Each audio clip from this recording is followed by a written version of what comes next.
7:00 ng gabi, habang binabagtas ni Lenlen ang kalsada pauwi sa kanilang bahay, mahigpit ang pagkakahawak ng babae sa payong dahil tinatangay yun ng malakas na ihip ng hangin kasabay ng malalaking pagpatak ng ulan.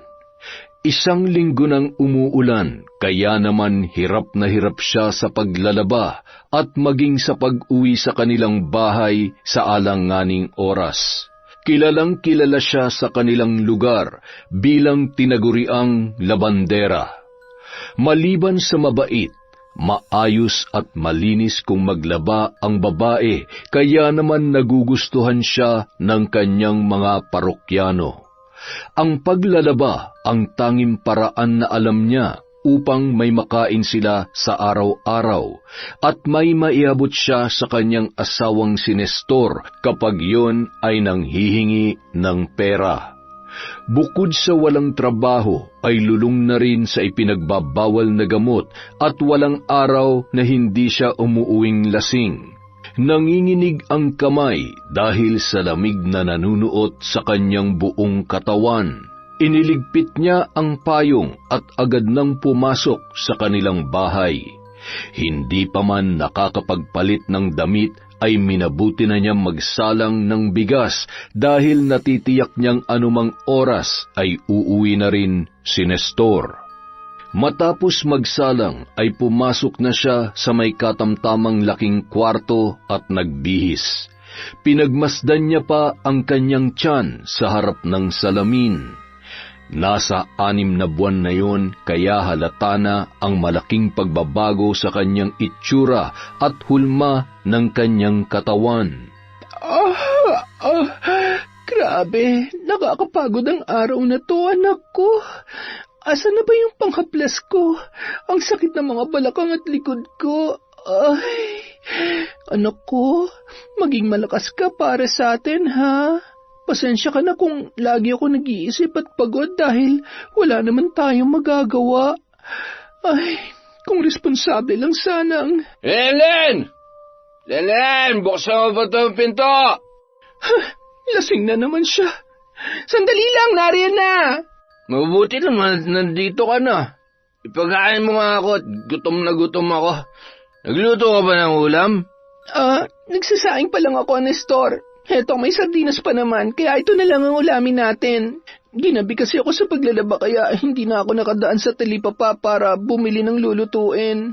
Pambira ka naman, Lenlen. Sardinas? Sardinas na naman?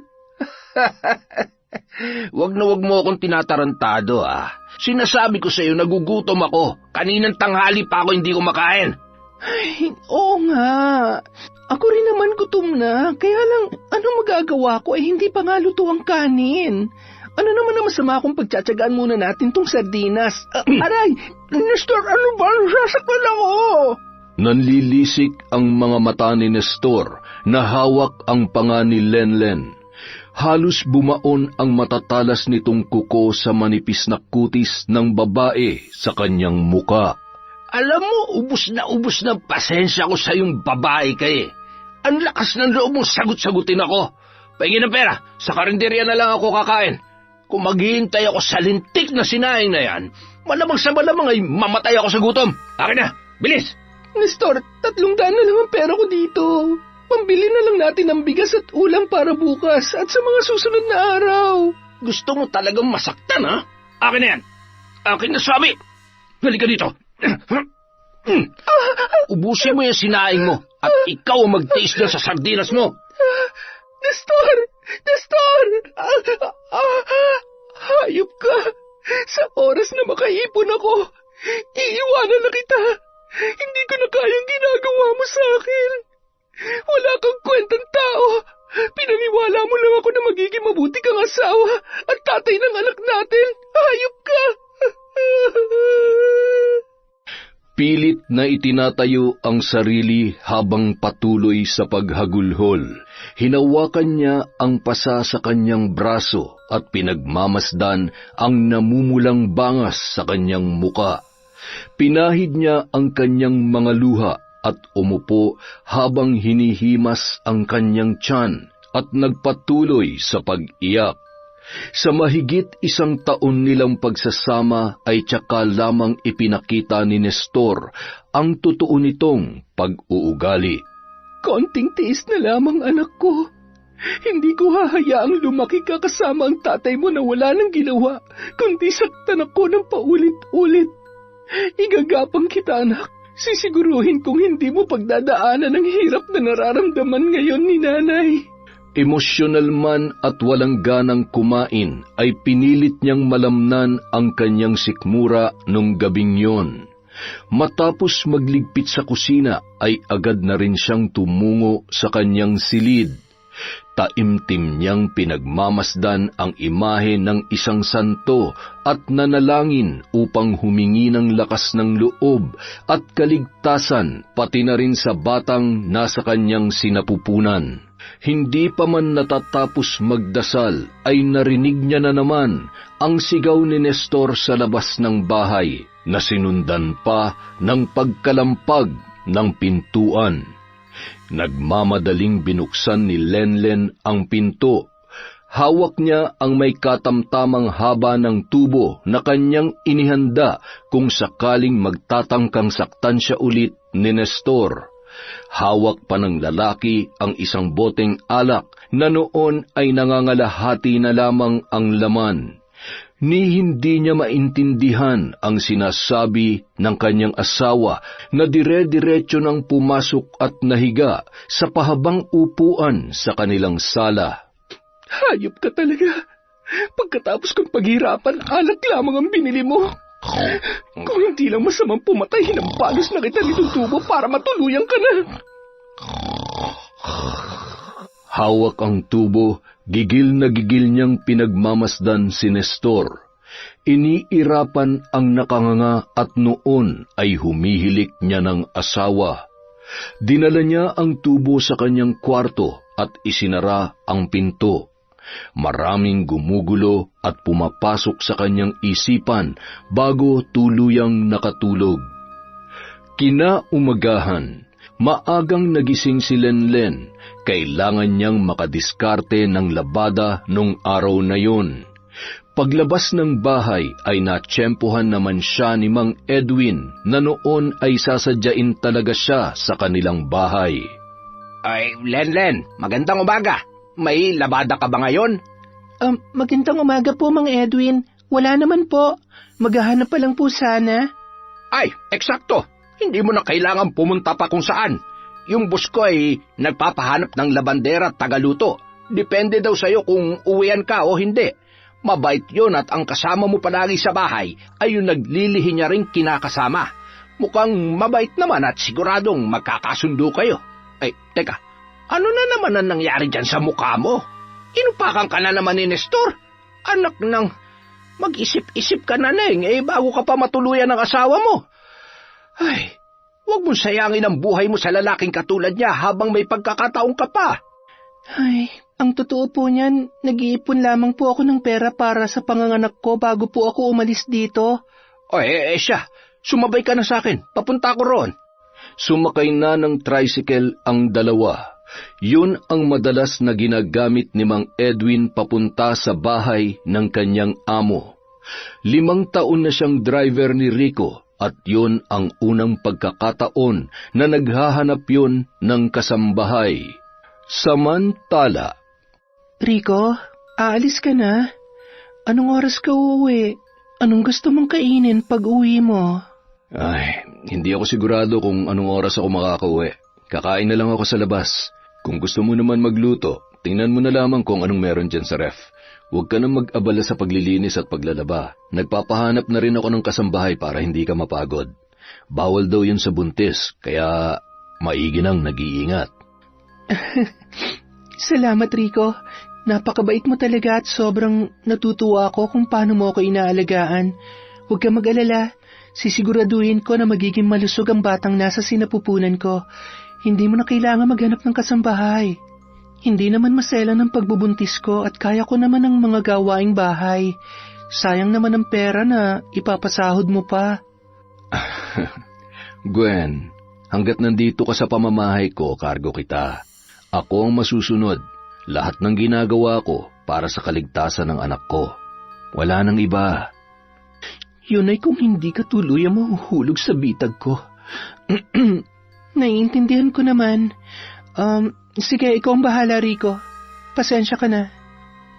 Habang nag-uusap ang dalawa, ay siya namang pagdating ni namang Edwin at Lenlen. Boss, kasama ko si Lenlen. Siya ho yung sinasabi ko sa inyo. Tuloy ka, Lenlen. Si Gwen nga pala, siya maiiwan dito sa bahay. Kayo nang bahala dito. Alam ko namang naipaliwanag na ni Mang Edwin ang mga dapat mong gawin. Itong paunang bayad, baka kailangan mo. Uwian ka lang ba? Opo, sir. Pero sa mga susunod na araw, baka po magstayin ako kung okay lang. Siya, sige. Alis na ako. Gwen, kung may gusto kang kainin, ipaluto mo na lamang kay Lenlen. Gawin mo muna kung anong kaya mong gawin sa ngayon, para hindi ka masyadong mapagod, lalo na buntis ka rin pala. Lenlen, maiwan ka na namin. Sige po, mag-iingat po kayo. Maraming salamat po ulit, Mang Edwin. Nagmamadali ng sumakay at pinaarangkada naman ni Mang Edwin ang sasakyan papunta sa opisina ni Rico. Habang nasa kalsada, napagkwentuhan nila si Lenlen. Mang Edwin, matanong ko lang, yung bang nasa mukha ni Lenlen, pasa o... Pasa po. Nakakaawa nga yung babaeng yan. Tarantado po asawa niyan. Nag-aadik, lasinggero, nananakit pa. Si Lenlen na nga bumubuhay sa hayop na yun. Ay, kasal po ba sila? Hindi naman. Kanina nga kinausap ko, ang sabi ay nag-iipon lamang tapos iiwan niya na raw yun.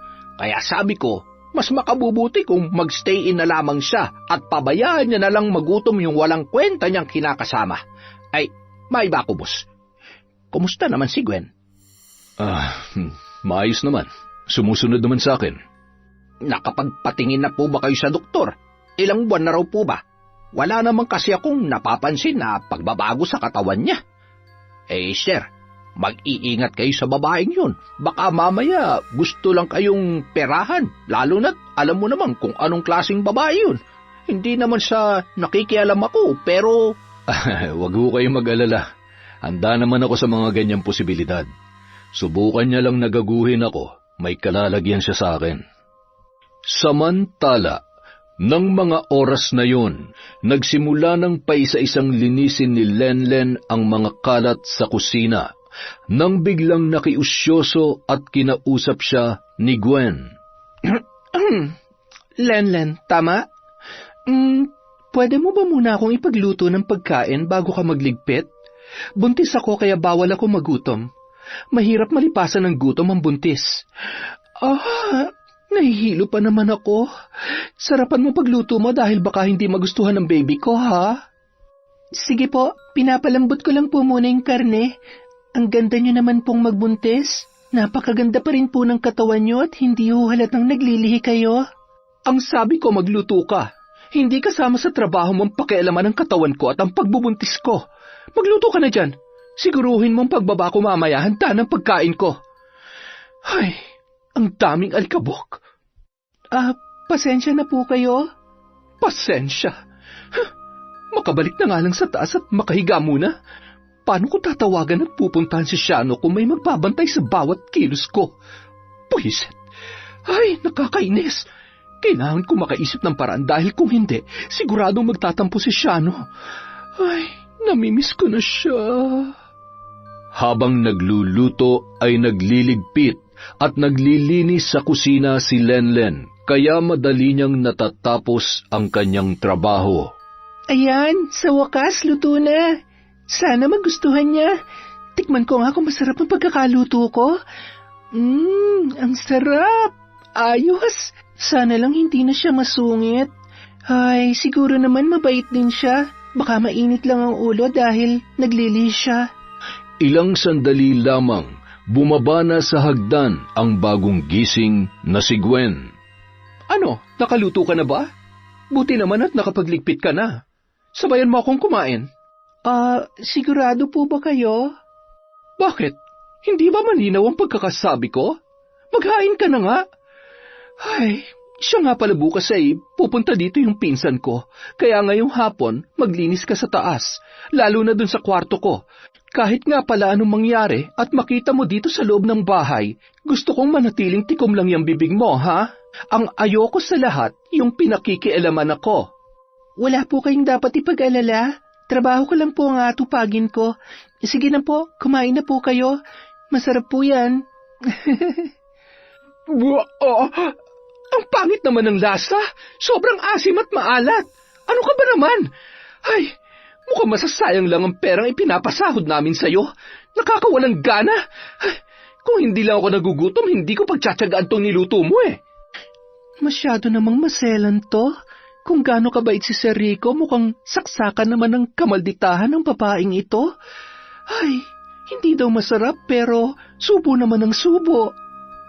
Matapos kumain ay agad nang nilinis ni Lenlen ang pangalawang palapag at inayos ang mga gamit sa loob ng kwarto ni Gwen. Napakaswerte naman ni Ma'am Gwen. Buhay prinsesa siya. Ang swerte talaga ng mga babaeng nakakatagpo ng mabuti at responsableng asawa. Hindi katulad ni Nestor na, ay, mintik na yun. Magaling lang talaga sa umpisa. Hindi bale, ngayon may trabaho na ako, makakaipon na ako para makabalik kay Tia. Hindi ko na kailangan magtiis pa sa iyo, Nestor. Hindi na rin ako umaasa pa na magbabago siya. Marami ng pagkakataon ng sinayang niya. Ay... 5:00 na ng hapon nang matapos si Lenlen sa paglilinis ng bahay. Ramdam niya na ang pagod at muling pananakit ng kanyang balakang. Umupo siya sa may sofa habang si Gwen naman ay nasa may kusina na noon ay abala sa pagkain ng chichirya at masayang masaya dahil sa kung sino mang kausap niya nung mga oras na yon. Oo nga, bukas na nga kasi. Agahan mo para makauwi ka rin kaagad bago dumating si Rico, ha? Oo, syempre naman, miss na kita. Sus, ikaw talaga. O siya, sige na. Bye. Ay, mukhang excited na siya sa pagbisita ng pinsan niya bukas. Siguro nabuburyong na siya dito sa bahay. Makapagpaalam na nga lang. Malumanay na naglakad patungo sa kusina si Lenlen at ilang hakbang na lamang nang biglang lumingon sa kanya si Gwen. Kanina ka pa ba dyan? Nakikinig ka ba habang may kausap ako sa telepono? Po, hindi po ma'am. Kararating ko lang po. Galing po ako dun sa may sala. Kung ganon, anong ginagawa mo dito? Ano po ma'am? Magpapaalam na po sana ako. Papagabi na po kasi. Bukas na lamang po ako maglalaba. O siya, sige. Mabuti naman. Agahan mo na lang bukas. Ay, teka. Bago ka umuwi, magsalang ka nga muna ng kanin at pakiinit mo na rin ang sabaw. Marami pa naman yon, kaya yun na lamang ang iuulam ko ngayong gabi, pati na rin ang Sir Rico mo. Ayokong nagsasayang ng pagkain sa bahay na ito. Sige po ma'am. Sandali lamang po. Matapos gawin ang ipinag-uutos ni Gwen, ay nagmamadali nang umalis si Lenlen. Humiram pa yun ng payong dahil sa muli na namang pagbuhos ng malakas na ulan. Dumaan pa siya sa talipapa. Bumili ng 3 kilong bigas, 1 kilong isda at karne. Mabuti na lamang at mabait ang amo ko. Hindi ko akalaing bibigyan niya ako agad ng paunang bayad kahit unang araw ko pa lang. Salamat po Diyos, sa kabila ng lahat ay hindi mo pa rin talaga ako pinababayaan. Nang makarating siya sa bahay ay wala doon si Nestor. Wala talagang pakinabang. Iniwan na lang na nakabukas ang pinto. Ang kalat at... Ay! Pagkatapos magligpit ng mga kalat at magwalis-walis ay agad na siyang nagluto ng hapunan. Nang makapanya ang pera sa kanyang bulsa na tira ng pinamili niya, nagmamadali niya yung itinago sa kanyang damitan at nagtira ng mahigit 50 pesos lamang. Malapit na siyang matapos kumain ng hapunan nang saktong dumating naman si Nestor. Uy, mahal kong Lenlen! Abat, paano mo naman naaatim na kumain ng wala ako? Kumusta? Wala man lang bangkis dyan? Kumain ka na. Hindi yung kung ano-anong pinagsasasabi mo dyan. Ano ba? Lumayo-layo ka nga sa akin. May alak ka na naman. Ba't pinandidirian mo ba ako? Halika nga dito. Aray! Sige, subukan mo pang lumapit sa akin at hindi na ako magdadalawang isip na isaksak sa yung tinidor na to. Hindi na kita bibigyan pa ng pagkakataon na saktan ako. Kahit buntis ako, hindi ako magdadalawang isip na labanan ka. Ba matapang ka na ngayon, ha? Pues pagbibigyan kita. Ano, kaya mo ko, ha? Ngayon mo sabihin na kaya mo na akong labanan, Lenlen. Ano? Itinarap ni Lenlen ang tinidor sa braso ni Nestor, sabay tinuhod niya ang pribadong bahagi nito. Aray ko! Lintik ka! Mapapatay kita! Buong lakas niyang hinablot si Lenlen at walang pakundangang sinampal hanggang sa inuntog niya yun sa pader. Nandilim ang paningin ng babae kasabay ng pag-agos ng dugo mula sa kanyang sintido. Nang makita ang dugo ang kinakasama ay saka lamang natauhan at nakaramdam ng takot si Nestor. Sa halip na tulungan ay wala yung kasing bilis na kumaripas ng takbo. Ilang minuto ang nakalipas bago nagkamalay si Lenlen. Ramdam niya ang pananakit ng kanyang katawan. Hinimas niya ang kanyang ulo at doon niya nalaman na patuloy pa rin ang pagdudugo noon. Hayop! Wala kang awa! May araw ka rin sa akin, Nestor. Pagsisisihan mong lahat ng ito. Pinapangako ko yan. Agad siyang nag-empake ng gabing yon at kinuha ang natitirang pera na kanyang itinabi. Dahan-dahang lumabas ng bahay at sakto namang dating ni Mang Edwin. Tumigil yon sa tapat ni Lenlen. Oh, saan ka pupunta? Abat, may sugat ka? Ay, Diyos ko naman mahabagin. Sinaktan ka na naman ng asawa mo? Ay, sumakay ka na't doon ka muna sa bahay namin mag-asawa. Kailangan magamot yung sugat at pasamo. Tila wala pa rin sa sariling sumakay na lamang sa tricycle si Lenlen at patuloy pa rin sa pagluha ang kanyang mga mata. Agad namang inasikaso at ginamot ng asawa ni Mang Edwin na si Aling Dolores, ang kaawa-awang babae. Alam mo, Iha, tama lamang na nagising ka na sa katotohanan at iwanan mo na siya. Sa lagay ay kahit mapatay ka na niya, wala talaga siyang pakialam sa'yo. Halang ang kaluluwa ng Nestor na yon. Ay, iba talaga ang nagagawa ng ipinagbabawal na gamot at alak sa mga tao. Kawawa ka naman, buntis ka pa naman. Mas maigi pang mag-isa mo na lamang itaguyod at palakihin ang batang yan, kesa naman ang kasama mo'y isang irresponsableng tao. Ay, kung ako sa iyo'y ginilitan ko na yon habang natutulog. Iba-iba talaga ang kapalaran ng bawat tao sa pag-aasawa. Katulad natin, maayos ang ating pagsasama. Yun nga lamang ay hindi tayo biniyayaan ng anak. Sila naman ay maswerte at magkakaanak. Kaya nga lamang ay napakatarantado naman niyang si Nestor. Buti na lamang at hindi kayo naikasal ng lalaking yon. Malay mo, makahanap ka pa ng tatanggap sa'yo at dyan sa magiging anak mo. Hindi naman po siya ganyan dati. Ang Nestor na minahal ko noon ay may mabuting kalooban at higit sa lahat, may pangarap para sa bubuuin naming pamilya. Hindi ko po alam kung ano nangyari sa kanya.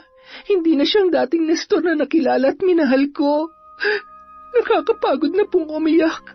Ayaw ko na pong umiyak ng dahil lang sa walang kwentang lalaking yun. Mabuti pa kumain na muna tayo. Humigop ka ng sabaw, Lenlen, habang mainit pa. Maraming salamat po sa tulong ninyo. Tatanawin ko po ito bilang isang malaking utang na loob. Isang subo lamang, umayaw na si Lenlen. Agad naman yung iginiya ni Aling Dolores sa isang kwarto kung saan yon ang magsisilbing tulugan niya sa gabing yon. agad na humiga at nagpahinga habang patuloy pa rin na dinadampian ng yelo na nakabalot sa tela ang kanyang bukol at pasa sa ulo. Nang bumalik si Aling Dolores sa kusina ay napapailing-iling pa yon. Nababakas ang awa na nararamdaman niya para sa babae na kanilang panauhin. Samantala, abala na naghahain ng pagkain si Gwen para kay Rico. Nakangiti yun na tinawag si Rico sa sala na noon ay nagpapahinga. Rico, halika na. Sabay na tayong kumain. Nagpatulong ako kanina magluto kay Lenlen. Tara, sigurado ako gutom ka na at... Sige, susunod ako. Ay, napakasuplado talaga ng lalaking ito. Sige, bilisan mo habang mainit pa yung sabaw. Di ba paborito mo ang sinigang? Nang marinig ni Rico ang sinabi ni Gwen, ay agad na yung tumayo. Natuwa naman siya na naalala ni Gwen ang isa sa kanyang mga paborito. Sa pagkakatanda niya ay isang beses niya pa lamang nabanggit yon sa babae. Yun kasi ang madalas na iniluluto sa kanya ng kanyang yumaong ina nung yun ay nabubuhay pa. Ikaw ba talagang nagluto nito? Oo naman. Masarap kaya akong magluto. Kung gusto mo, araw-araw kitang ipagluluto para naman may pinagkakaabalahan ako. Hindi naman ako mapapagod dahil may katulong ako dito. Sabagay. Sige, ikaw ang bahala. Kung hindi ka naman mahihirapan, sige lang. Siya nga pala, kumusta naman si Lenlen? Okay naman, mabait naman siya at sa tingin ko ay magkakasundo kami. Tinulungan ko nga siya kanina kasi alam mo na medyo malaki na ang tiyan niya. Pakiramdam ko kasi nahihirapan siya. Siguro kapag malaki na rin ang tiyan ko, katulad niya medyo mahihirapan na rin ako magkikilos. Matapos maghapunan ay agad na rin silang pumunta sa kani-kanilang kwarto. Ay, hindi niyo talaga ako tatabihan sa pagtulog. Pambihira naman. Hanggang kailan kami ganito? Paano naman ako mabubuntis nito? Kailangan mabuntis na ako sa lalo madaling panahon dahil kung hindi, malilintikan talaga ako kay Rico. Kapag nagkataon, masisira ang plano namin ni Shano. Kinaumagahan, nag-aagaw liwanag pa lamang nang umalis si Mang Edwin at Lenlen. Tiniyak niyang walang makakakita o makakaalam na kasama niya ang babae, lalong-lalo na si Nestor. Nang makarating sila sa bahay ni Rico, ay sakto namang gising na ang lalaki. Agad niyang binuksan ang pinto nang marinig ang tricycle ni Mang Edwin. O bakit napaaga ho atang... Kasama niyo na rin pala si Lenlen. Magandang umaga po, sir. Kagabi pa po kasi ako nasa bahay nila Mang Edwin kaya sumabay na po ako papunta dito. Nakapagdesisyon na po ako na magstay in muna. Magtatrabaho po ako hanggang kaya ko pa. Okay lang po ba kay Ma'am Gwen na dito na lang po ako? Ako naman ang magdedesisyon tungkol sa bagay na yan. At tingin ko mas makabubuti kung nandito ka para mayroon siyang kasama. Siya nga pala, Lenlen. Pwede ko bang malaman kung anong nangyari dyan sa... Ano po, yung kinakasama ko po kasi umuwi ng lasing kagabi kaya nawala na naman po sa sarili at eto po. Pero okay lang po ako, sir. Ang importante po ay hindi na ako babalik sa kanya. Sigurado ka ba dyan? Gusto mo patingnan natin yan sa doktor? Ay, naku, wag na po, sir. Okay lang po talaga ako. Hindi pwede, may sugat ka sa ulo. Isa pa, nagdadalang tao ka. Sumama ka sa amin mamaya ni Mang Edwin. Idadala ka namin sa klinik. Hindi na nakatanggi pa si Lenlen sa alok ng kanyang amo. Naging maayos naman ang resulta. Binigyan na lamang siya ng pamasahe pabalik sa kanyang bahay. Samantala, natuwa naman si Gwen na hindi nakita si Lenlen paggising niya. 11:00 na ng tanghali kaya natitiyak niya na hindi na papasok ang babaeng buntis.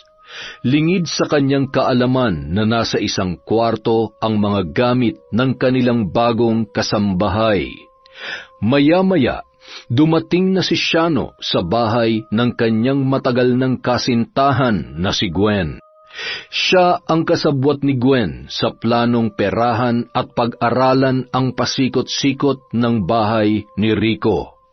Nagtrabaho dati si Gwen sa isang bar kung saan nakilala niya si Rico hanggang sa naging regular siyang customer ng bayarang babae.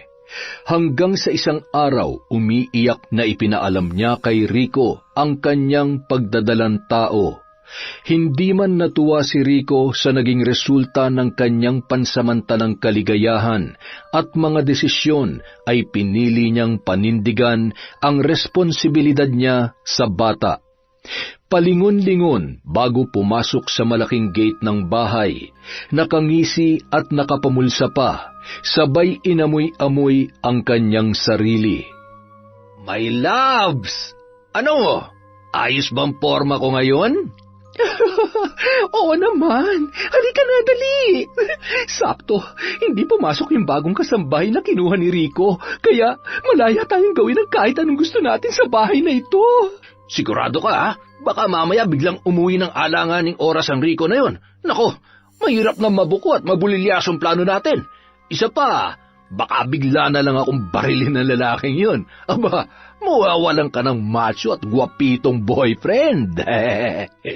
Ay, gabi nang umuwi yun. Alam mo, mababaliw na ako sa kalungkutan sa isang buwan ko ng pamamalagi dito. Kaya kailangan na natin may sagawa ang plano para magpakalayo-layo na tayo. Malabo na mamabuntis talaga ako ng lalaking yon. Alam mo ba kung bakit? Mula nang dumating ako dito, magkahiwalay kami ng higaan. Yung bata lang talagang habol niya sa akin, kaya sa oras na malaman niya na hindi ako buntis, wala na. Tapos na maliligayang araw ko dito. At talaga may plano ka magpabuntis doon? Tarantado ka. Hindi yan kasama sa plano ko, ha? Plano ko? Teka, anong plano mo? Ibig sabihin may iba ka naiisip na paraan? Siyempre, dahil kung aasa ako sa plano mo, malamang sa malamang ay walang mangyayari. Ay, ako nang bahala, basta ang kailangan ko lang, impormasyon mula sa bahay na to at sa bawat kilos ng Rico na yon, para alam namin kung kailan kami aatake dito ng mga tropa ko.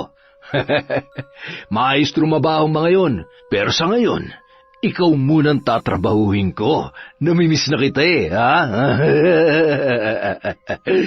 Naghahabulan pang umakyat sa hagdan papunta sa pangalawang palapag at agad na dumiretso sa kwarto ni Gwen. Kapwa sabik sa isa't isa, kaya naman nakalimutan na ng dalawa na isara ang kanilang pintuan. Samantala, pagkababa ng tricycle ay nagmamadali nang pumasok sa tarangkahan at tumuloy si Lenlen sa loob ng bahay. Paakyat na siya sa hagdan nang bigla siyang napatigil nang marinig ang mga halinghing at pag-ungol ng dalawa sa kwarto. Napahawak sa bibig ang babaeng buntis na hindi alam ang gagawin nung mga oras na yun, kung tutuloy ba siya sa kanyang paghakbang pataas o babalik na lamang pababa. Naalala niya ang sinabi ni Gwen sa kanya nung unang araw niya pa lamang noon, kaya nababatid niyang yun ang tinutukoy ng dalaga. Alam niyang mali at pagtataksil ang ginagawa ni Gwen sa kanyang amo, ngunit hindi niya naman alam ang buong kwento at katotohanan. Isa pa, naisip niyang wala siya sa lugar upang panghimasukan ang buhay ng kanyang mga amo. Dahan-dahan niyang inihakbang ang kanyang mga paa pababa at pinili na lamang lumabas ulit sa bahay na yon, hanggang sa makaalis ang lalaki. Umupo siya sa tagiliran ng bahay kung saan hindi siya mapapansin ng dalawa. 12:00 ng tanghali, inihatid pa ni Gwen ang lalaki sa may tarangkahan at masayang kumaway sa isa't isa. Mamayang gabi galingan mo. Oo na, akong bahala. Sige, umalis ka na't baka may makakita pa sa'yo dyan. Ingat ka. Hay, buti na lang at hindi talaga pumasok ang muchachang yon. Ilang sandali pa, Agad nang pumasok si Gwen sa bahay at naghintay pa ng ilang minuto si Lenlen bago nagpasyang pumasok sa loob. Isinara ni Gwen ang pinto at nahiga sa pahabang sofa. Nang marinig niyang bumukas ang pintuan ay napatingin siya. Shano? Bakit ka? Ikaw pala. Ano po yon, Ma'am Gwen? Wala. Ang ibig kong sabihin ay kung bakit ngayon ka lang. Kasi di ba dapat maaga ka? Ang dami-dami mo pa namang labahin. At saka, ano yan? Bakit mo kung may bago ka na namang sugat at mga pasa? Ginagawa ka yatang punching bag ng asawa mo eh. Hay nako, ganun na nga po. Kaya maswerte po kayo kay Sir Rico. Dahil sa tingin ko po ay mabuting tao siya at responsable. Minsan ka lamang makakatagpo ng ganyang lalaki. Napakasarap na ng buhay nyo, hindi pa kayo binubugbog. Sige po ma'am, maglalaban na po ako. Sige. Nakapagtanghalian naman na kami. Kami? Kakaalis lang po ba nila, sir? Ay, ang daming tanong. Sige na, maglaba ka na. Para naman may matapos kang trabaho bago ka umuwi. Ay, sana naman hindi ka araw-araw ganito. Yung may sarili kang oras ng pagpasok. Huwag po kayo mag-alala. Hindi na po ito mauulit dahil dito na po ako titira. Ano?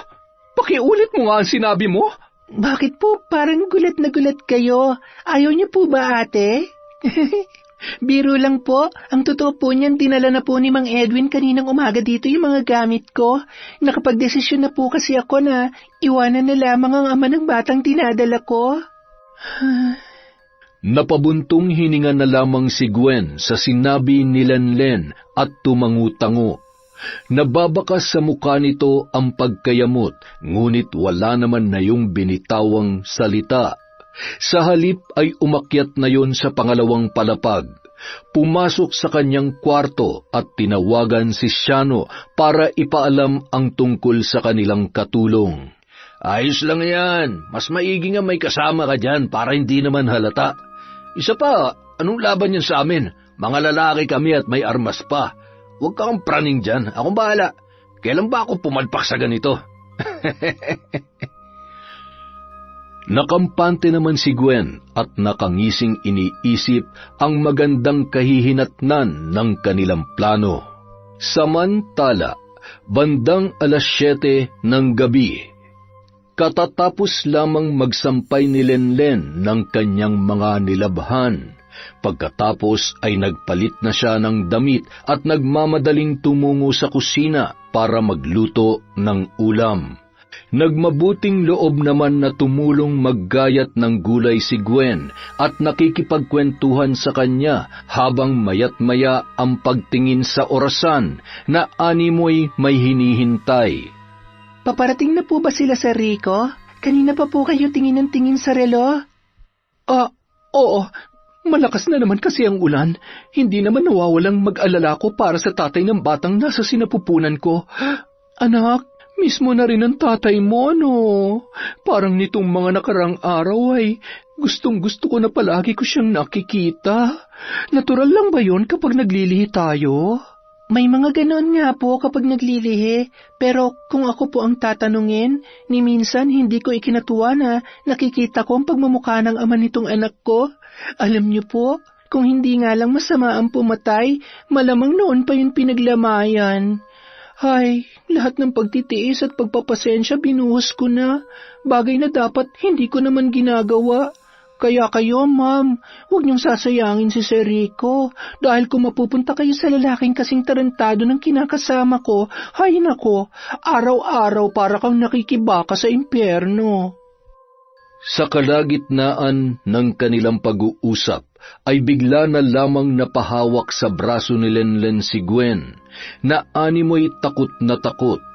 Mahigpit na hinawakan ni Lenlen ang kutsilyo habang nakikiramdam sa kanilang paligid. Rinig na rinig ang mga yapak at kaluskos hanggang sa may 3 lalaking tumambad sa kanilang harapan. Hindi nila mamukaan ang mga yon dahil madilim. Sige na, umakyat kayo sa itaas. Halughugin at pasukin yung pinakamalaking kwarto dahil doon tayo makakakuha ng pera at mamahaling mga gamit na pwede natin pakinabangan at ibenta. Bilisan nyo! Isang malaking pagkakamali na pumasok kayo sa bahay na ito. Hindi ko haya may makuha kayo kahit piso. Mga magnanakaw, dapat sa inyo ang makulong. Aba, masyado ka matapang ah. Halika dito. Aray, nasasaktan ako. Huwag mo akong sasaktan, buntis ako. Lenlen, tulungan mo ako. Ayaw ko pa mamatay. Bitiwan niyo siya. Ang laki ng katawan niyo, nagagawa niyo pa magnakaw.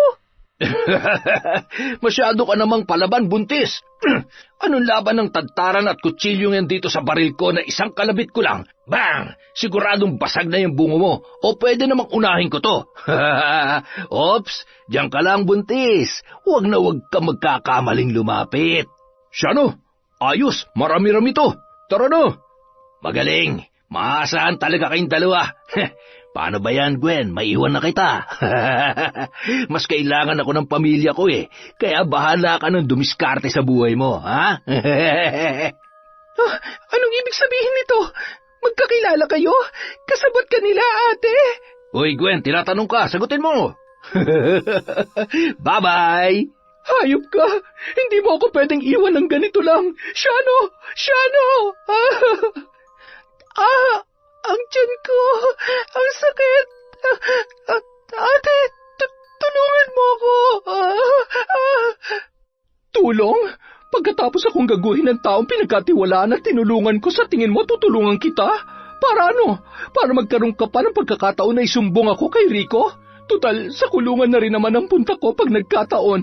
Mas maigi pang tuluyan na lang kita. Wag! Maawa ka sa akin, ate! Wag!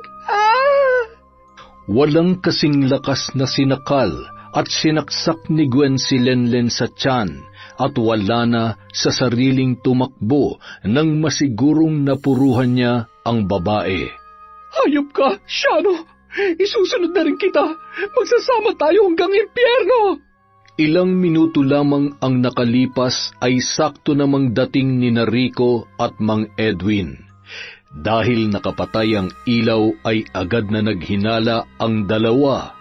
Inayos nila ang nakababang breaker ng kuryente na malapit lamang sa may pintuan sa labas ng bahay.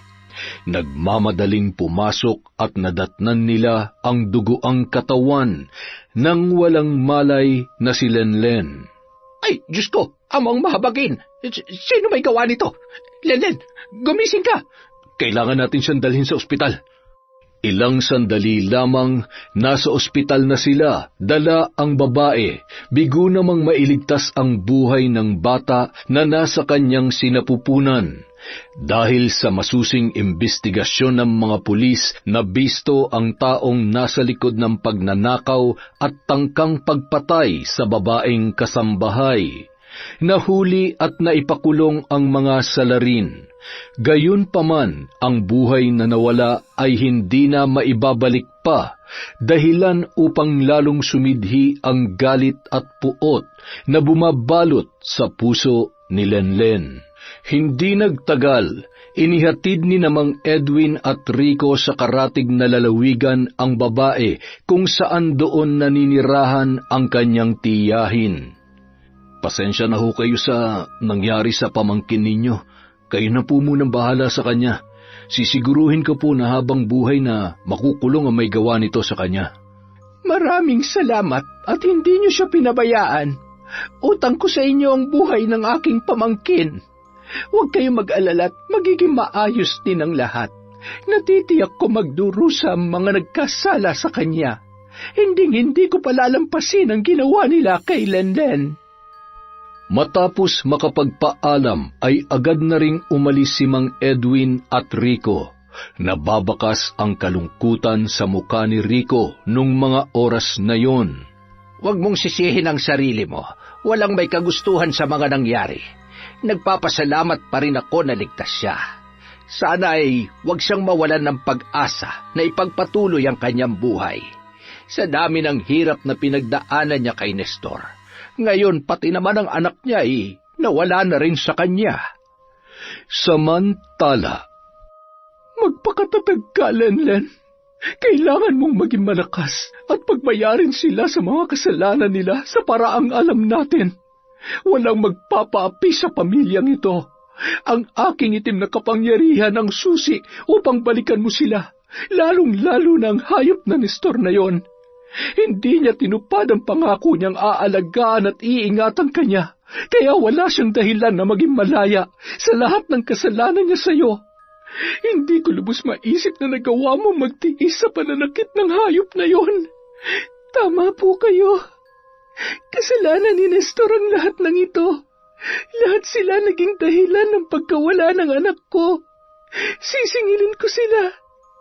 Iisa-isahin ko silang sisindihan katulad ng isang kandila. Ang bawat araw na darating ay katumbas ng 1,000 pangungot at paghihirap. Katulad ng anak ko na nadamay at pinagkaitan nila ng buhay. Dapat nilang maramdaman ang hirap at pasakit hanggang sa mawalan na sila ng pag-asang mabuhay. Pinatay nila ako ng mga sandaling nawala na sa akin ang anak ko. Ang mga sugat na natamo ko ay maghihilom. Ngunit ang sakit ng kalooban ko dito sa puso ko, maiibsan lamang kung mamamatay si Nestor, si Siano at ang hayop na Gwen na yon.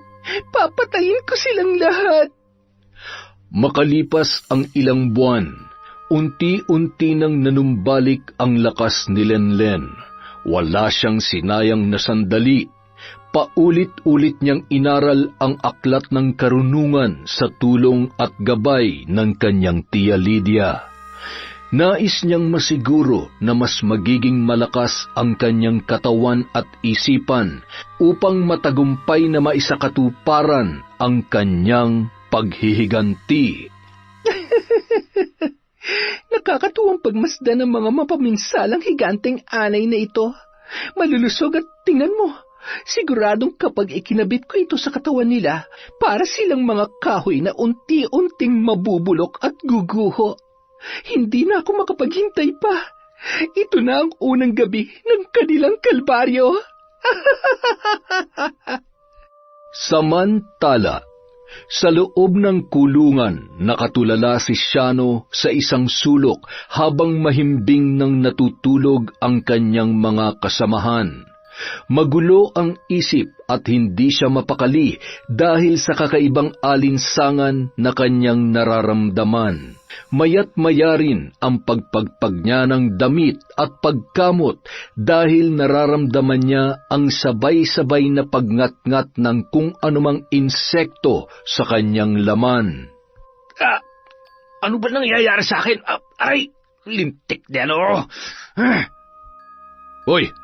Ano bang ginagawa mo? Hindi mo ba nakikita natutulog kami? Gusto mo ba ng sakit ng katawan, ha? Hindi. Pasensya na, boss. Ano kasi, may kumakagat sa katawan ko. Ang sakit at hindi ko maintindihan kung ano eh. Wala naman ako nakikita. Aray ko, ayan na naman. Tulungan niyo nga ako.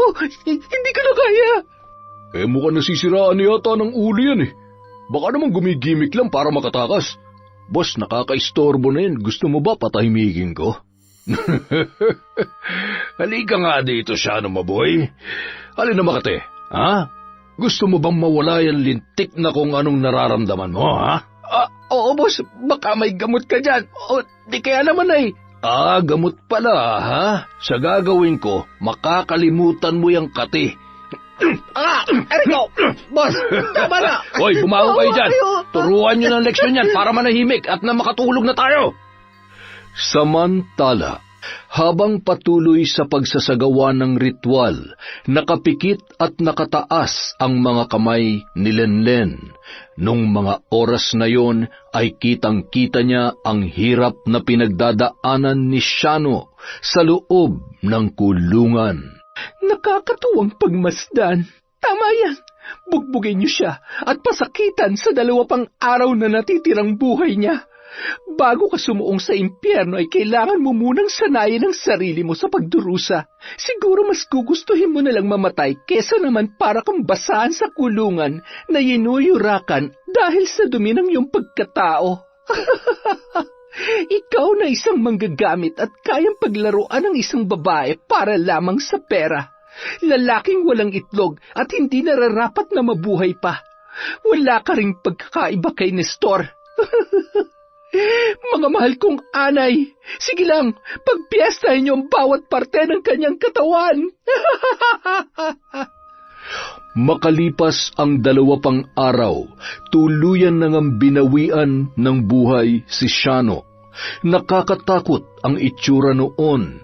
Animoy butot balat na napakalayo na sa dati niyang muka. Ay, lintik. Mukhang sa tindi ng kasalanan niyan sa labas ay ipinabarang na. Tingnan nyo, hindi pang karaniwang anay ang mga yan.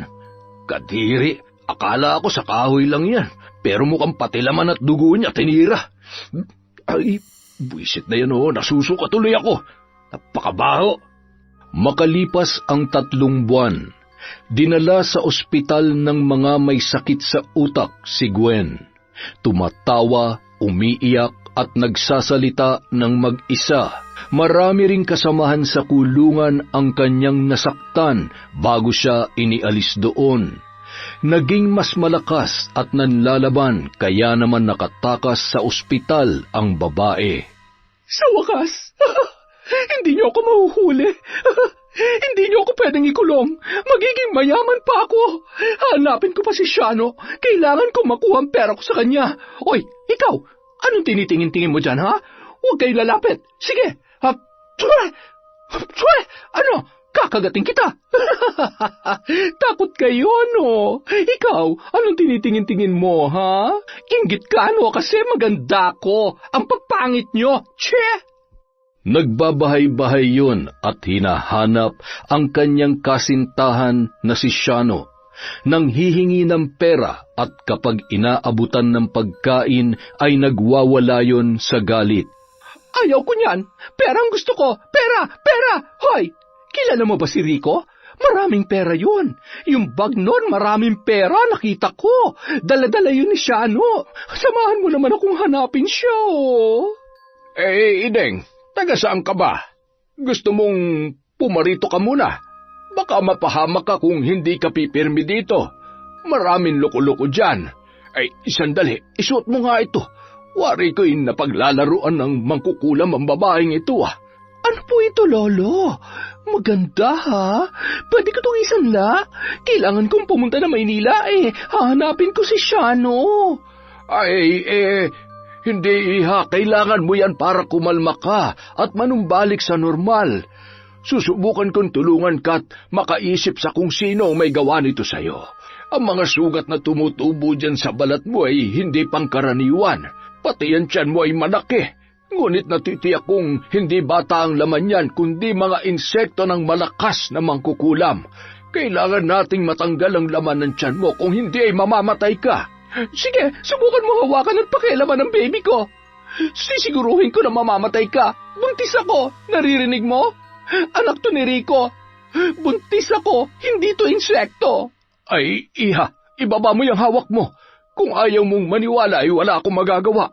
Pakiusap, huwag mo akong sasaktan alang-alang sa mga taong naniniwala sa aking kakayahang manggamot. Isa kang baliw.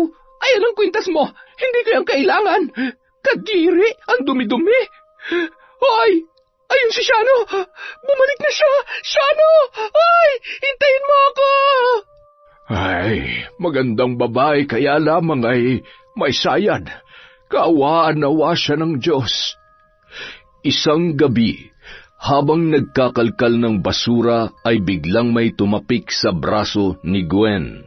Nakita niya ang isang babae na may tumutulong dugo sa muka at lumuluha. Nang tingnan niya ang gawing tiyan, malaki yun na may nakatarak na kutsilyo at walang tigil ang pagbulwak ng dugo. Naaalala mo ba ako, Gwen? Naalala mo ba kung paano mo ako sinubukang patayin ng gabing yon para lamang matakasan mo ang kasalanan mo? Wala kang puso.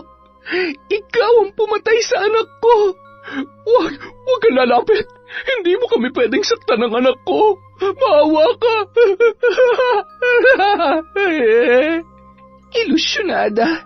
Kailanman ang katulad mo ay hindi bibiyayaan ng Diyos. Isa kang halimaw, kaya mga halimaw din ang laman ng tiyan mo. Mga halimaw na siya ring papatay sa'yo. Tingnan mo ang ginawa mo sa akin. Lamunin ka sana ng konsensya mo hanggang sa huling hininga mo. Pinatay mo ang anak ko, kaya dapat mamatay ka rin. Binunot ng buntis ang kutsilyo sa kanyang tiyan at walang kasing bilis na sinugod si Gwen. Hiniwa ang tiyan nito. Sa halip na dugo ay napakaraming naglalakihang anay ang naglabasan doon. Gumapang yun sa buo niyang katawan. Nang sandaling yun, patuloy sa pagbigkas ng mga nakakakilabot na salita si Lenlen na sinabayan pa ng kanyang tiyahin habang salitan sila sa pagtusok ng matatalas na bagay sa iba't ibang parte ng katawan ng isang manika. Hanggang sa pinilipit ni Lenlen ang leeg noon kasabay ng pagkalagot ng hininga ni Gwen. Kasama ng mga basura na pinagpiestahan ng mga uod at bangaw ang kanyang naaagnas na laman. Makalipas ang 1 linggo, pagkatapos maghapunan ay masinsinang nag-usap ang magtiya tungkol sa mga susunod nilang plano sa dating kinakasama ni Lenlen na si Nestor. Minsan kaya sa buhay niya mula nung umalis ako, hinanap niya man lang ako. O kaya, nagsisiman lang kaya siya? Ay, kung sabagay, kung kahit konti man lang sana'y may pagmamahal siya sa akin at sa anak niya, unang-una hindi niya ako sasaktan. Ang tanga ko naman para isipin na magbabago pa o tinatabla ng konsensya ang hayop na yun. Sigurado ka bang kaya mo siyang patayin? Wala ka na bang natitirang awa at pagmamahal dyan sa puso mo? Awa, tiya? Pagmamahal? Oo, minahal ko siya. At dahil sa pagmamahal at awa ko para sa kanya, nakalimutan kong mahalin ang sarili ko. Kung may dapat man akong maramdaman para sa kanya, yun ay galit. Galit na nag-uudyok sa akin na parusahan siya. Hindi mawawala ang anak ko kung naging mabuti siyang ama. Hindi sana namatay ang anak ko. Hindi ako magdadalawang isip na pagbayarin siya at patayin sa paraang alam ko. Gusto kong makita niya kung gaano siya kainutil bilang isang lalaki. Babangon ako at yuyurakan ko siya na parang ipis. Nagngingit-ngit sa galit na tinungo ni Lenlen ang kwarto kung saan nakalatag sa sahig ang kanilang mga gamit sa pambabarang. Nakangising pinagmamasdan ang mga kandila na may iba't ibang hugis at kulay. Gayon din ang mga garapon na may iba't ibang di pangkaraniwang bagay na laman. Ang bawat isa sa mga yon ay may mga papel na may nakasulat na orasyon. Malapit nang matapos ang lahat ng ito. Malapit na kitang may paghiganti, anak ko. Matapos lamang ito ay muli akong babangon. Si Nestor naman, habang nabubuhay siya, hindi na siya makakaramdam ng kaginhawaan at kapayapaan. Pagsisisihan niya mga ginawa niya sa akin hanggang sa huling sandali ng kanyang buhay. Mga alaga ko, ano, handa na ba kayo ulit sumuong sa huling laban natin? Natutuwa ako't matagumpay niyong nasusunod ang bawat kahilingan ko. Maglalaro na tayo ulit. Habang hinahaplos-haplos ang isang manika, inilapag niya yon at isa-isang sinindihan ang mga kandila. Diniinan ni Lenlen ang tiyan noon at hinihipan sabay may ibinubulong na mga salita sa hangin. Samantala, ano ba ito nangyayari sa akin? Kumain naman ako kanina. Bibiyahe pa naman ako bukas. Kailangan kong mahanap ang mag-ina ko. Kung wala sila dito sa baryo, siguradong bumalik na siya kay Tia Lydia. Alam kong galit na galit siya sa akin, lalo na yung tiya niya. Ay, harapin ko na lang ang lahat. Mapatawad niya lang ako. Hindi ko kaya mabuhay na mag-isa eh. Kailangan ko sila ng anak ko. Ay, sana hindi pa huli ang lahat at bigyan niya pa ako ng isa pang pagkakataon na ayusin ang buhay ko at ang pamilya namin. Samantala, Sige, ituloy mo lang ang plano mo. Pumunta ka dito sa teritoryo namin. Ipapamukha ko sa'yo kung gaano kakahinang nilalang Nestor. Ingungud-ngud kita sa katotohanan na wala kang karapatang humingi ng tawad sa dami ng atraso mo sa akin. kinaumagahan, Bakit ba ganito ang pakiramdam ko? Kagabi pa to Parang nanlalambot ako at nahihilo. Ay, kung kailan naman tinigil ko ng pag-inom, tsaka naman ako nagkakaganito. Ay, hindi kaya meron akong malubhang sakit. Ay, Diyos ko, wag naman sana. Kailangan ko pang ayusin ang pamilya ko na sinira ko. Gusto ko pang makita ang anak namin ni Lenlen. Bigyan niyo po ako ng lakas ng pangangatawan at loob na bumiyahe para maharap ko pang nagawa kong mga kasalanan. Pinilit niyang kumain at uminom ng gamot bago nagpasyang bumiyahe papunta sa lugar kung saan naninirahan ang tiyahin ni Lenlen. Hindi mabasa ni Nestor ang ekspresyon ng mga mukha noon nang dumating siya na animoy maamong tupa. Ang lakas naman ng loob ng demonyong ito na magpakita pa. Tiya, mano po? Bitiwan mo ang kamay ko at baka matusok pa yan ang mga sungay mo. Saan ka kumuha ng kakapalan ng mukha na magpakita pa rito? Alam ko pong malaki ang galit niyo sa akin dahil sa mga kasalanang nagawa ko sa pamangkin niyo.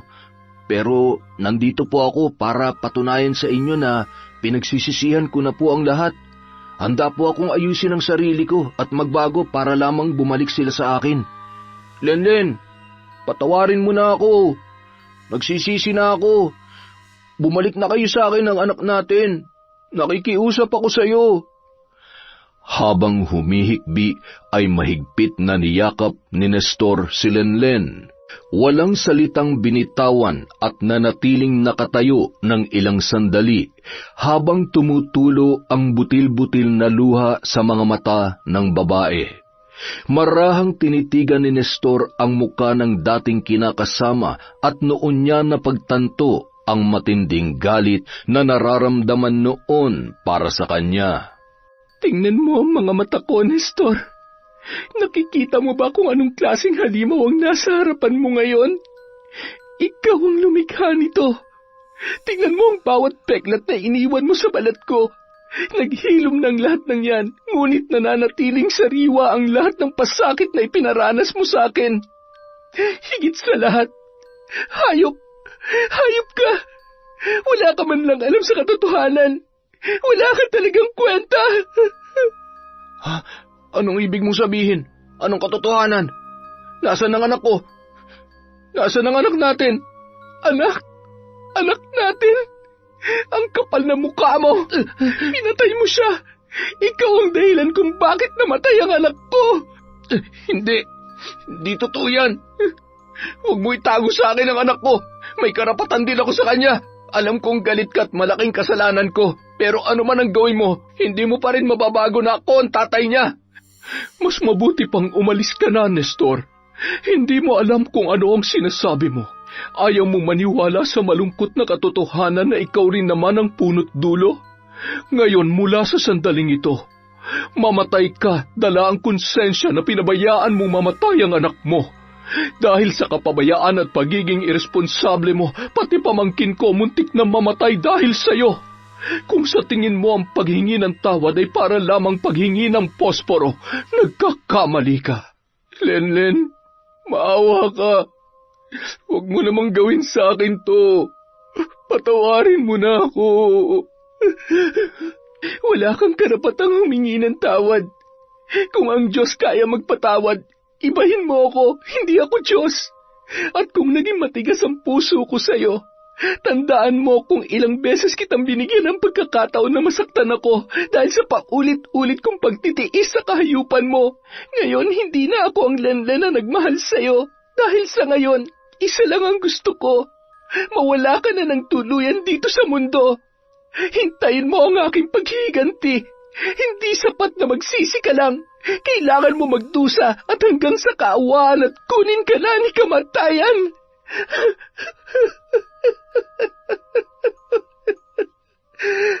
Bumulong ng mga salita ang matandang babae, dahilan para dumilim ang paligid at sunod-sunod na gumuhit ang kidlat sa kalangitan.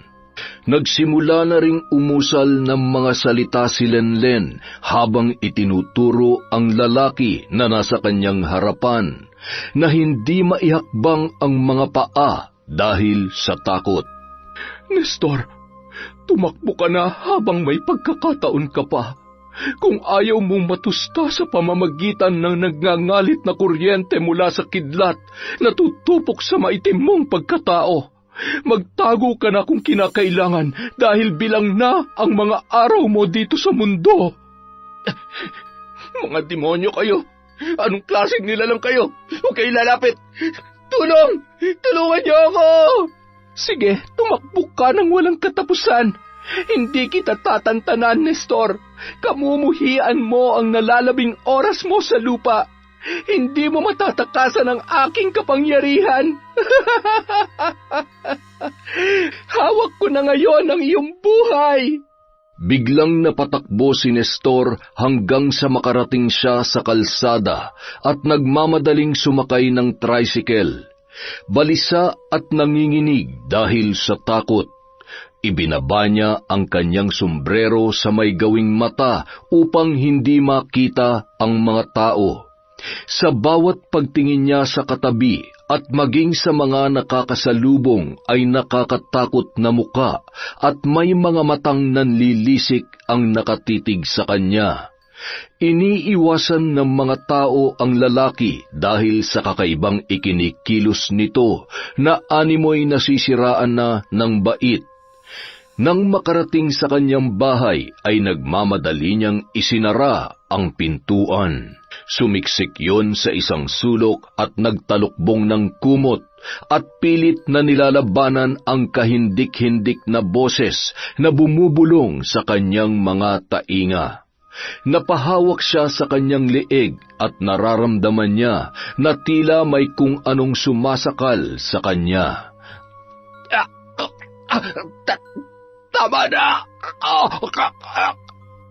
Nawalan ng malay ang lalaki. Nang magising kinaumagahan ay pilit niyang inaalala kung ano ang nangyari. Naguguluhan siya kung yun ba ay masamang panaginip o katotohanan. Tiningnan niya ang kanyang sarili sa salamin. Kitang-kita niya ang mga pasa sa mukha at leeg na animoy sinakal. Totoo nga, kailangan kong humingi ng tulong sa albularyo. Hindi ako maaaring mamatay. Ayoko pang mamatay. Ilang sandali lamang lumabas na siya ng bahay. Hindi nagdalawang isip na lumapit sa kilalang albularyo sa baryong yun. Kung nagawa mo ng humingi ng tawad at hindi nila ipinagkaloob sa iyo, siguradong kahit anong gawin ko ay wala na rin akong magagawa pa. Ang tangi may tutulong ko lang ay pansamantalang lunas upang mabawasan ang sakit na posible mong maranasan. Pero hawak na nila ang iyong buhay. Isang sumpa na mananatiling mabisa dahil sa pagkamuhi sa iyo ng asawa mo. Ay nako, ito na nga ba ang sinasabi ko? Sa dami ng babaeng tatarantaduhin mo ay yung babaeng may aral pa sa itim na kapangyarihan. Ay, eto, nilagang pandan na may luyang pula. Mainam yan sa mga taong napaglalaruan ng mga nilalang na katulad nila. Ang kailangan ko anting-anting o armas na pwede kong gamitin laban sa kanila. Kung papatayin rin naman nila ako, pues, uunahan ko na sila. Wag, lalo lamang sila magagalit kapag naramdaman nilang wala ka man lamang pagsisisi. Hindi mo sila kaya, lalo na't wala ka namang sapat na kaalaman na labanan sila.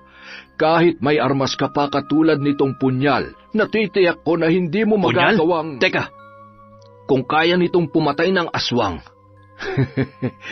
siguradong mapapatay ko rin ang mga mambabarang na yon gamit to. Umanda sila sa akin, papatayin ko sila at susunugin ko sila bago pa nila ako maunahan.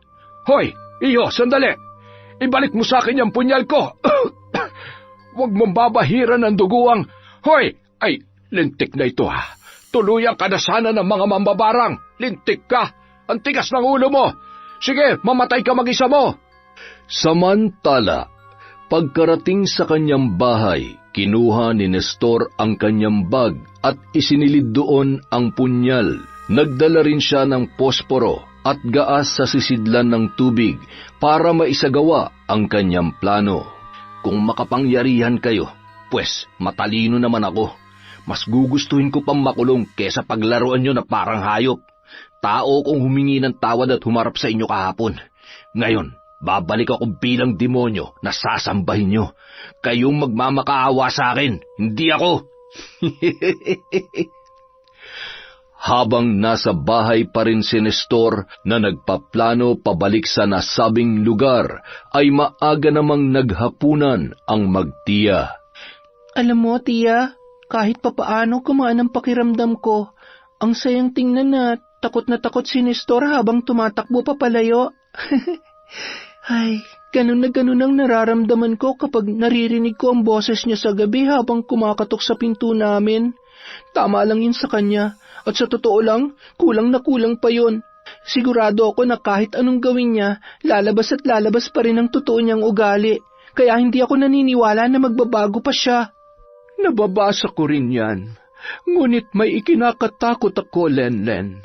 Sa tingin ko kasi ay nahihinuha ko na gagawa yun ng paraan para isalba ang sarili niya sa kamatayan.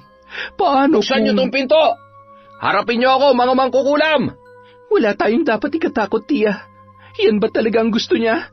Eh di sige, pagbibigyan natin siya. Dito lang po kayo. Ako na magbubukas ng pinto. Halika dito! Ano, tanda? Gusto mo bang tuluyan ko na tong pamangkin mo? Sige, huwag kang magkakamali dahil isang tarak ko lang. Teka, saan ba? Pwede naman dito sa lege o di kaya dito sa dibdib mo. O sa kahit saan ko gusto. Akala nyo ba masisindak at kaya nyo ako? Pwes, nagkakamali kayo. Dahil mapatay nyo man ako, sinisiguro kong magkakasabay-sabay tayo. Huwag mo akong sakalin. Hayop ka talaga, Nestor. Patapon na nga talaga ang buhay mo. Nakakaawa ka.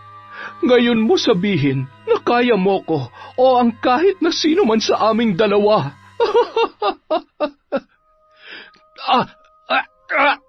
Anong ginagawa mo sa akin? Nanginginig ang mga kamay na hindi mapigilan ni Nestor, dahilan para makawala si Lenlen at mabitawan niya ang punyal. Ano? Masakit ba?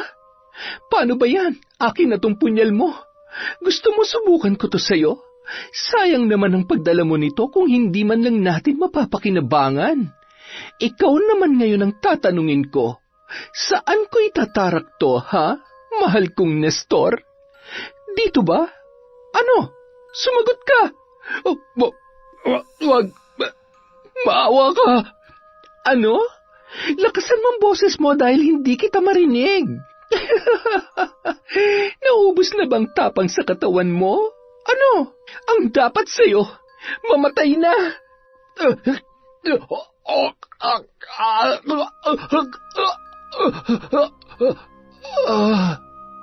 Teka, bakit?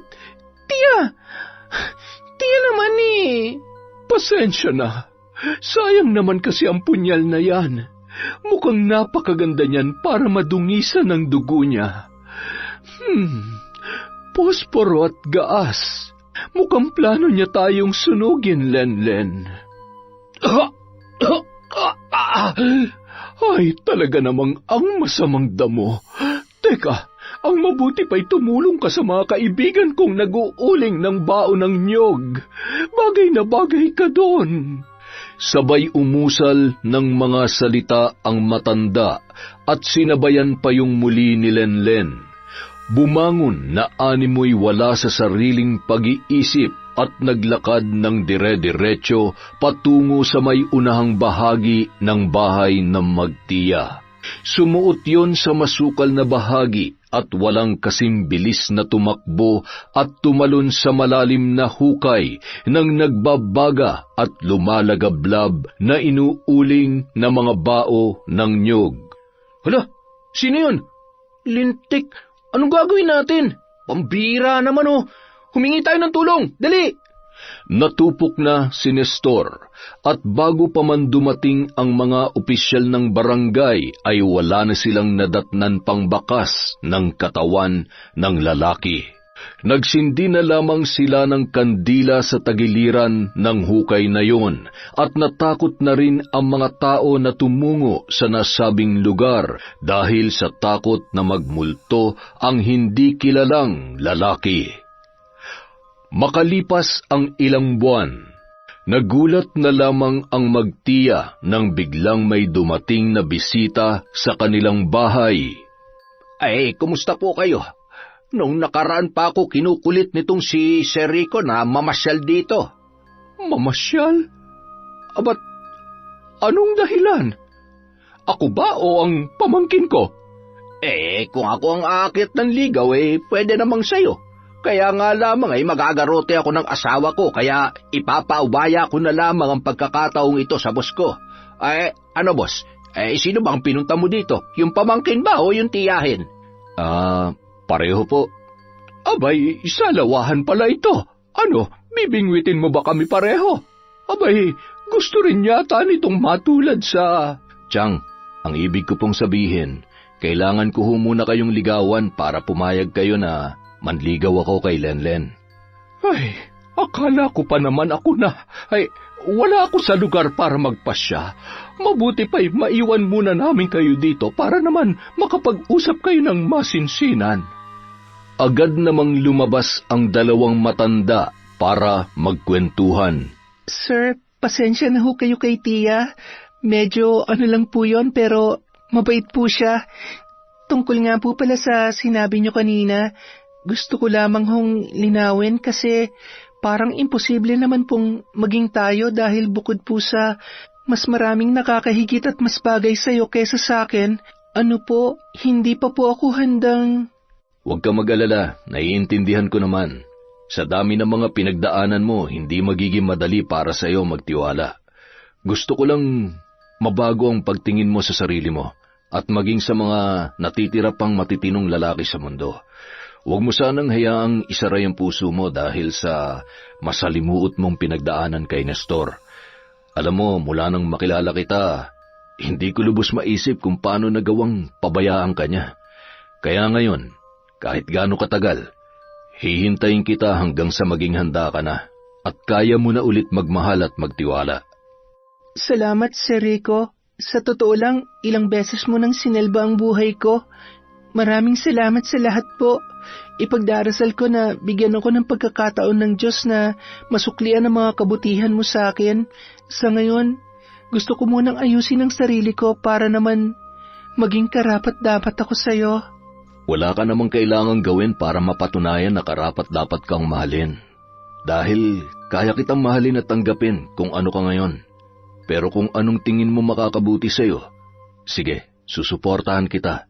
At maghihintay lang ako sa tamang pagkakataon para sa ating dalawa. Nagpatuloy ang panliligaw ni Rico habang bumalik naman sa pag-aaral si Lenlen. Mas bata man sa kanya ang kanyang mga kaklase at masasabing napag-iwanan na ng panahon. Hindi naging madali, ngunit hindi naging hadlang yun upang siya ay magpatuloy sa buhay. Nang makatapos ng pag-aaral ay kinuha siya bilang isang empleyado sa opisina ni Rico. Lenlen, ikaw ba't si Rico ay ano na? Anong ho, Tia? Sinagot mo na ba siya? Kailan kayo magpapakasal? Alam mo, nung nakaraang gabi ay nanaginip ako na karga-karga ko na ang napakaganda kong apo. Tia naman, masyado naman ho kayo nagmamadali. Hoy, nagkakaedad ka na. Isa pa, matanda na ako't bumibigay na itong tuhod ko. Paano ko kakargahin at aalagaan ang magiging apo ko sa'yo kung uugod-ugod na ako? At hindi natin alam kung bukas makalaway, kalabitin na ako ni San Pedro. Aba, iparanas mo naman muna sa akin ang magkaapo. Hay nako, sige na nga. Dahil dyan, sasagutin ko na ang manok nyo para naman hindi nyo ako araw-arawin na kulitin. Nang sumunod na araw, inihatid ni Rico si Lenlen sa bahay, dala ang magandang balita. Tiya, wag ho sana kayo magugulat sa sasabihin namin. Ay, kinakabahan naman ako sa inyo. Ano ba yon? Tiya, ano po kasi? Magpapakasal na ho kami ni Lenlen. Ay, teka, sandali lang. Iinom lamang ako ng tubig. Masyado naman kayo nagmamadali. Seryoso ba? Talaga bang hindi na kayo mapipigilan sa pagpapakasal ninyo? Hay nako si Tia, umaarte pa. Biro lamang iyon mga anak. Wala nang masasaya pa sa nararamdaman ko sa tuwing nakikita kang nakangiti at minamahal ng tama. Kaya ikaw, Rico, panindigan mo ang bawat pangakong bibitawan mo.